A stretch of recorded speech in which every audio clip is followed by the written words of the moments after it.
And we are back with another Suicide Squad Isekai episodes 3 and 4. Yes, as I said, I am catching up, but let's get started.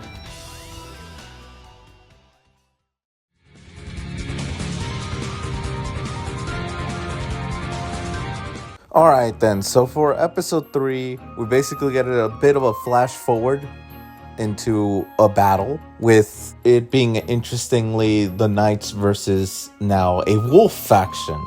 So I'm kind of curious what the kingdom is facing off against, because it seems like it's literally humans versus anything that isn't human.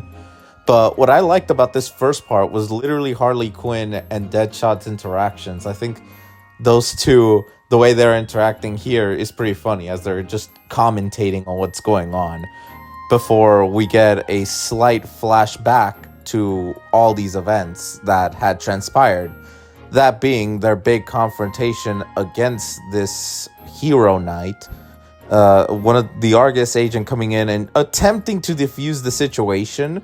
However, the big problem is that although he's looking like he's trying to speak in a normal way and attempting to use the language he picked up on from obviously the prisoners, the problem is that he doesn't know what the fuck he's saying. And it's hilarious because this is the classic, you're just saying random shit that is just pissing off the other guy, because for the most part he's literally saying things that is just nonsense. Like, he's obviously attempting to calm things down, he's trying to say something, but all of his words are just hostile. In theory, it's like he's sending insults rather than attempting to defuse the situation. So yeah, the Deadshot and Clayface are kind of like, the fuck are you doing? And yeah, just before the knight decides to have a fight with them, which, by the way, he did attempt that earlier. His sword was eaten by King Shark, and then King Shark had his stomach sort of cut as the sword came out of him, only for, from the looks of it, his healing factor to immediately skyrocketed, and Clayface putting a little X to kind of help the wound heal. But yes, the knight remembered this conversation with the princess, so he begrudgingly just let the situation die out from all the hostility and brought them to the queen, which is here where we finally have the Suicide Squad able to fucking communicate. So now we're all in the same language. So from here, we obviously have them discussing, the Argus agent essentially saying that, yeah, we kind of know what's going on and you need our help because we know how to assist in dealing with these new generals that are from another world, his world, and this basically now explains the whole katana thing. So a previous group had come into this world, they dipped, and now they're in the other faction. So yeah, this clearly makes him look even more incompetent. So yes, they managed to convince the queen and all of those people right there that they're there to help. And yeah, they're still on that timer. So they understand that within the limited of 30 hours, I believe it was 30 hours, within that time, they don't really have long, because now they have to not only assist these people with their situation, and they also now have to get the Argus agent out of the prison that he's put in now, because interestingly enough, Peacemaker essentially told the queen that put them in any situation and they'll handle it, essentially saying that they'll work for them, which obviously the Argus agent is being used as collateral damage in case they fuck up. And keep in mind, those bombs will go off if they don't get back, or at least get the signal. So it does give some tension to this. It gives that the Suicide Squad, although they're kind of screwing around, they still have that in mind as this is a lingering problem. So we can help them, but we also need to get back to our thing kind of ordeal. And then we see them suiting up, which is interesting. King Shark is kind of funny. Like, I genuinely like how Deadshot questions King Shark's attire, but I mean, what can you do? So we go back into the whole battle where obviously the Knights don't really want them getting involved. But it's interesting that Harley Quinn, being the psychiatrist she is able to immediately tell that these wolves are hypnotized. This clearly gives Deadshot an idea of who could it be, and then we get obviously them infiltrating the castle. I like how they're explaining Clayface's abilities and how it kind of got an upgrade, or they kind of had an interesting shift, because obviously in the reality they're from, Clay, it only affects his body, but now he can affect other things as well, and the wall being an example. You can only affect things that are specifically related to Clay or can be Clay.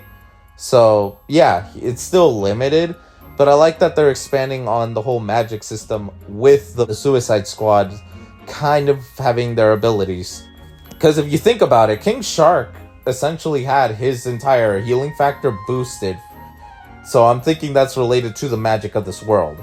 And Harley Quinn, I mean, I guess she has magic powers now. Super strength. Who knows? But continuing on, they do confront the person responsible to this whole mess. And it happens to be one of Deadshot's comrades from prison. I mean, we see a whole flashback of Deadshot attempting to befriend this person and helping him, I guess.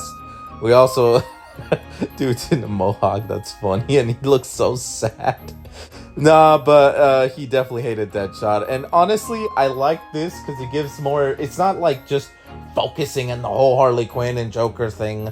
Just that. No, we're expanding more and giving every other character, at least for now, we're giving someone else chance to shine. And in this case, it's Deadshot, because obviously this guy has a big grudge against him. He felt humiliated. So I guess it makes sense that he's gonna completely lose his fucking marbles when he saw Deadshot. So yeah, Deadshot's confused. King Shark also is confused because he has no fucking clue what's going on. And everyone else is kind of just starts to go on guard, and then a fight breaks out. And once again, I must say, the animation looks super fucking cool. I also like one of the POV moments when one of the wolves gets literally their shit wrecked by Harley Quinn, and then you get to see like their perspective with Harley Quinn and Deadshot arguing.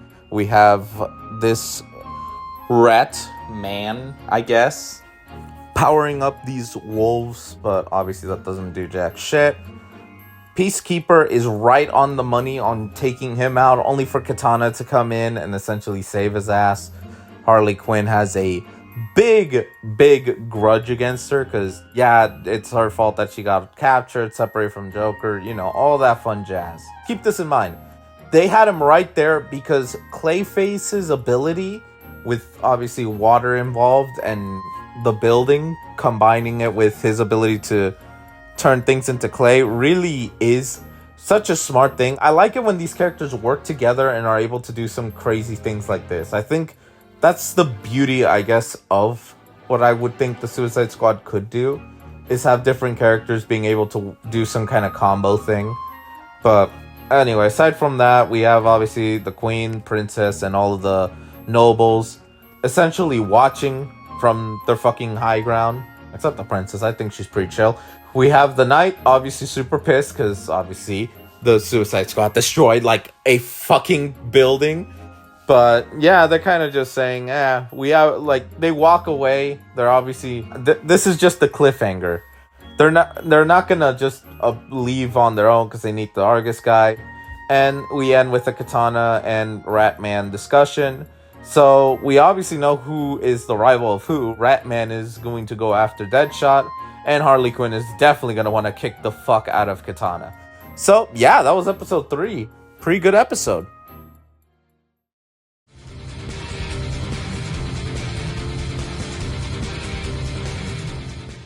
Episode 4 has got to be one of the craziest fucking episodes I've encountered so far, because it definitely complicates things in a way I didn't think they would. We get a little more of Harley Quinn and Joker, because honestly, I'm curious how the relationship is. From the looks of things, Joker is teaching Harley a lesson that so happens to work in this episode.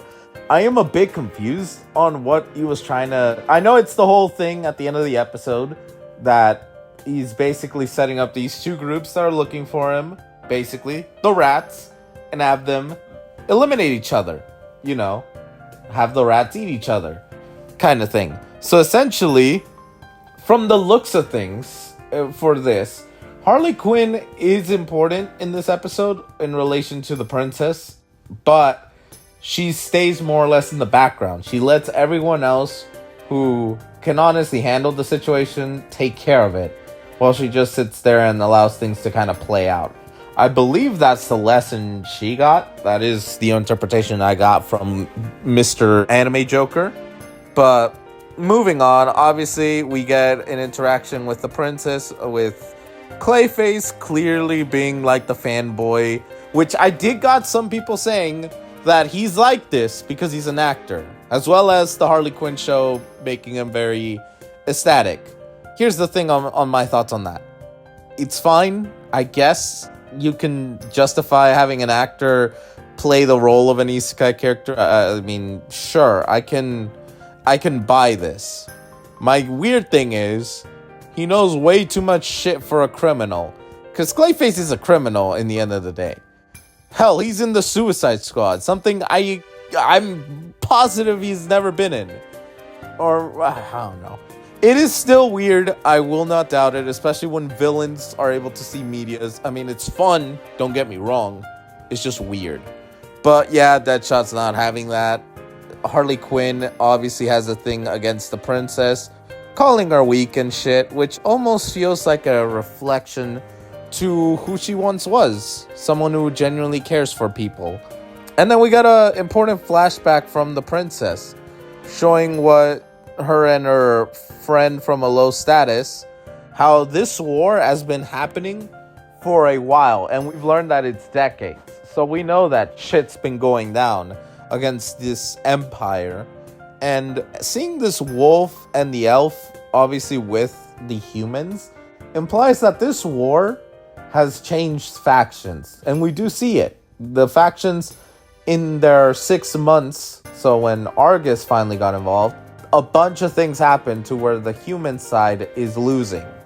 And it makes sense. We have Ratman, we have Katana, and obviously whoever else is there, kind of calling the shots and causing a bunch of shenanigans.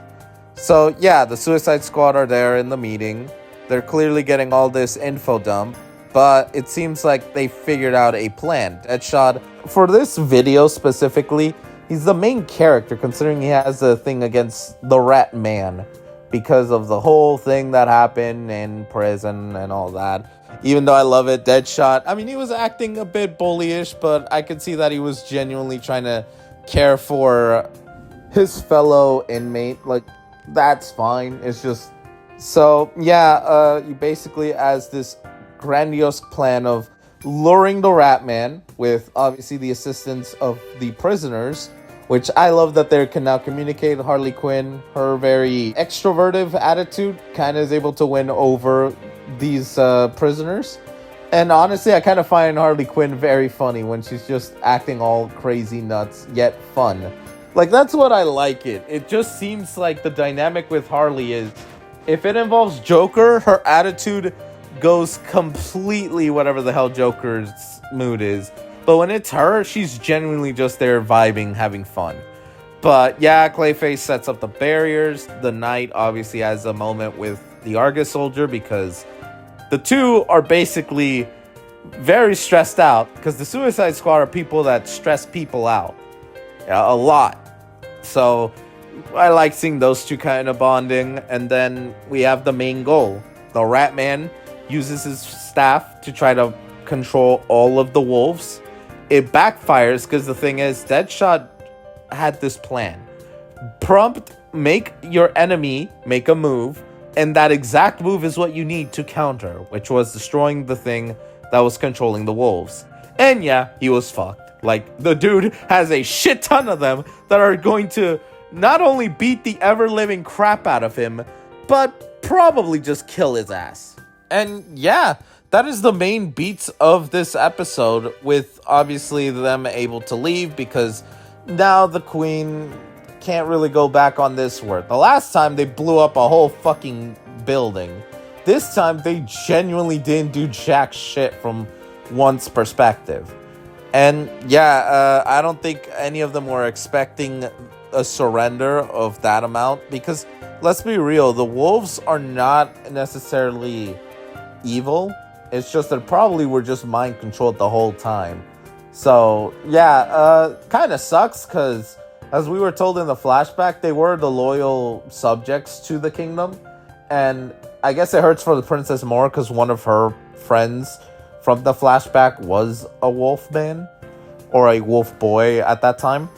So yeah, everyone's celebrating the news, but from the looks of it, the queen is super pissed. And I am not entirely sure what vibes I'm getting here. She's pissed that there was no violence. She was maybe pissed that the Suicide Squad solved it all the while they didn't do jack shit. Or maybe the way it was solved is in such a peaceful resolution that it makes all the war kind of pointless. Because the thing that complicates things now is that you have the Suicide Squad thrown into an Isekai, which is already a crazy concept. But throwing them into a war as well, that's not really too crazy. But one that has like very, very conflicting sides. You have mind-controlled people, you have people from the main world who are just suddenly on the other side of things. Like, I don't know. It definitely has put a lot of things. And then the queen, who I genuinely think she's evil. I know there's something with her. She's probably an anti-villain. I wouldn't be surprised by that, but there is something with this queen. I just can't put my finger on it. But overall, it was pretty good episodes. As I said, Deadshot getting his moment to shine, having some kind of beef with, the Rat Man having beef with him is kind of funny. Clayface continuing on his Isekai protagonist mode, I guess.